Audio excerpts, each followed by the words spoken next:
Tempat kita memandang laut ini adalah Eminuno. Dulu ini adalah Konstantinopel. Jika kita melihat ke utara, maka akan terlihat tanduk emas. Dan semua kapal-kapal yang akan masuk ke Konstantinopel harus melewati perairan ini.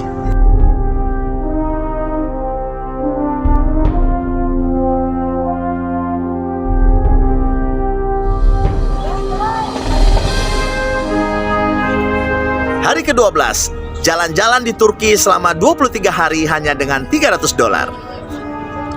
Di belakang saya ini adalah Bukit Galata, dan kerucut itu adalah Galata Tower, ya.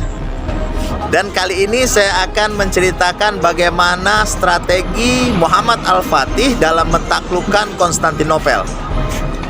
Jadi laut yang di belakang ini dulu diportal oleh kerajaan Konstantin. Dibentang rantai panjang dari pantai sana hingga pantai sini, sehingga kapal tidak bisa masuk. Apabila kapal akan menerobos, maka kapal-kapal itu akan tersangkut di rantai-rantai besi itu. Namun di sebelah sana ada selat menuju Laut Hitam.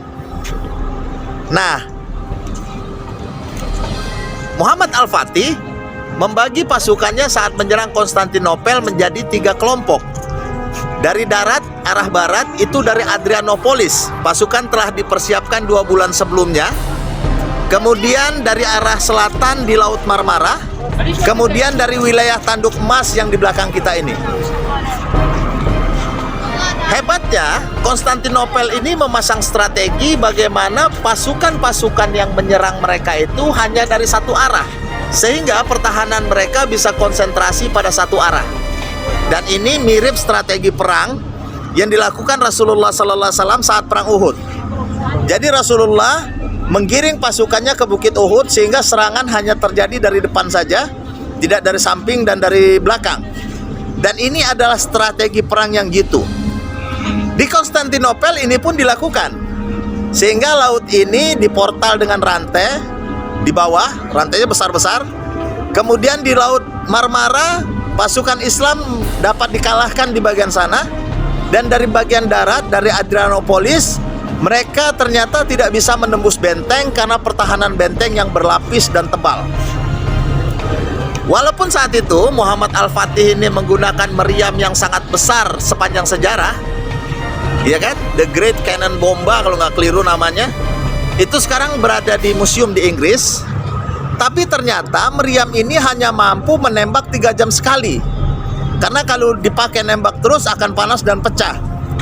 Sehingga karena pasukan dari Islam ini hanya dari arah barat saja, saat mereka menembakkan meriam itu, dalam waktu 3 jam, bentengnya pun masih sempat ditembok lagi dan disemen lagi.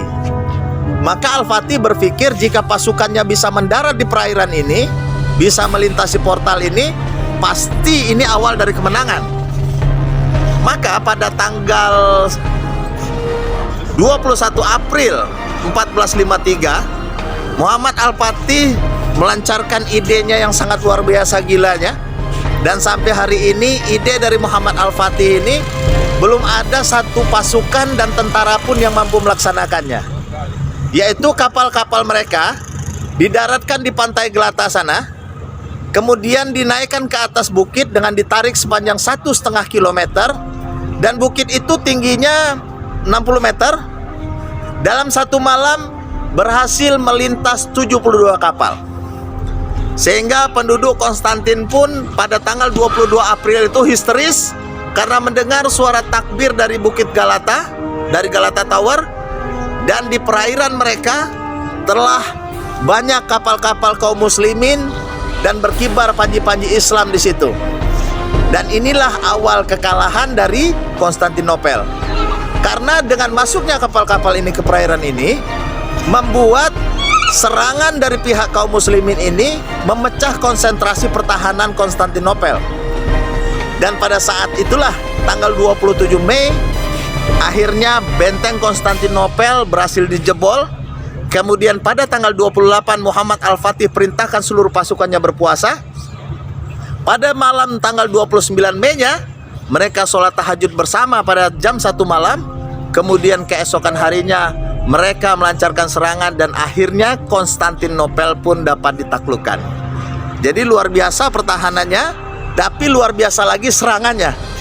Belum ada dalam pikiran Raja Konstantin bahwa idenya itu, walaupun laut sudah dirantai, tapi dia tidak kepikiran bahwa orang-orang kayak kaum muslimin yang punya semangat yang besar ini mampu menarik kapal-kapal mereka melintasi bukit itu dan ditarik ke atas dan didorong ke bawah. Luar biasa. Mudah-mudahan ini menginspirasi. Bagikan cerita ini kepada teman Anda. Jangan lupa like, subscribe, dan pencet tanda lonceng. Dan saya saat ini sedang di Istanbul.